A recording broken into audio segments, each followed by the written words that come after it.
আজকে সারাদিনটা খুব কষ্টের মধ্যে দিয়েই কাটলো।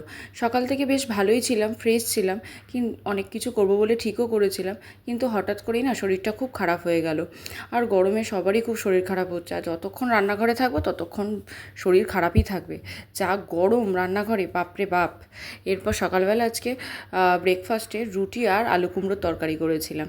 একদম হেলদি ব্রেকফাস্ট। কে কে তোমরা এরকম ব্রেকফাস্ট করো একবার কমেন্টে জানিও। আমি এক একদিন এক একটা করি। আর সেদিনকে করেছিলাম রুটি আর আলু কুমড়ো দিয়ে তরকারি। এরপর আমি দুপুরের রান্নার দিকে চলে যাব। দেখো রুটিগুলো ভালোই ফুলছে কিন্তু, তাই না? তাড়াহুড়ো করছি, যেহেতু ওর পাপা অফিস যাবে, টিফিন নিয়ে যাবে। দুপুরে রান্না করেছি আজকে ডাল, আলু দিয়ে কুমড়ো দিয়ে তরকারি, পুঁই শাকের তরকারি, অনেক কিছু করব বলে ঠিক করেছিলাম।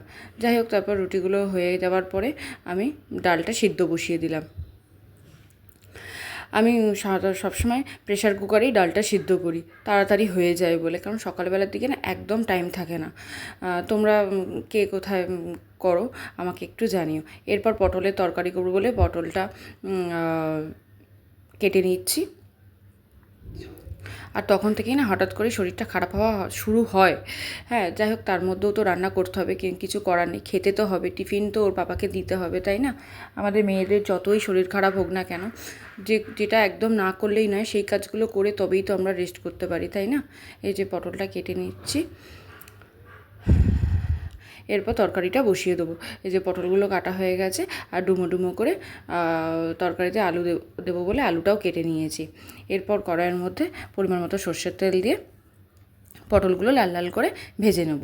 নিরামিষই করব, সেই জন্য গোটা জিরে ফোড়ন দিলাম।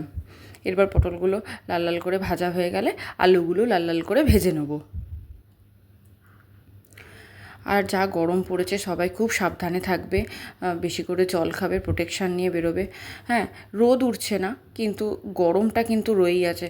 এতে আরও মানুষের শরীরটা বেশি খারাপ করছে, তাই না বলো? এই যে পটলগুলো আমার লাল লাল করে ভাজা হয়ে গেছে। এরপর ওই তেলের মধ্যে আলুগুলো আমি দিয়ে দেবো।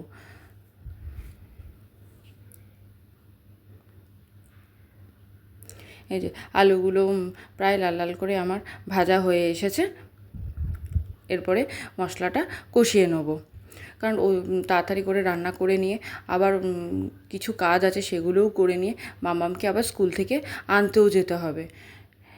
শরীরে যতই কষ্ট হোক, এই কাজগুলো তো করতেই হবে আমাদের, তাই না বলো? ওদিকে মামামও ওয়েট করে থাকবে যে আমি আনতে যাব, কিন্তু ও তো জানে না আমার শরীরটা খারাপ। যাই হোক, একটু লেটই হয়ে গেছিলো সেদিনকে আনতে যেতে, 5 মিনিট। কিছু করার ছিল না, শরীরটা খুবই খারাপ করছিল, রান্না করে কাজ করে না আমি কিছুটা শুয়ে পড়েছিলাম। যাই হোক, তারপরে যেতে হবে বলে তারপরে আবার উঠে গেছি। যাই হোক, এই তো রান্নাটা প্রায় হয়ে এসেছে। মশলা দিয়ে পটল দিয়ে আলুটা এখন কষাচ্ছি, কষিয়ে নিয়ে জল দিয়ে দেবো আলু আর পটলটা সিদ্ধ হওয়ার জন্য।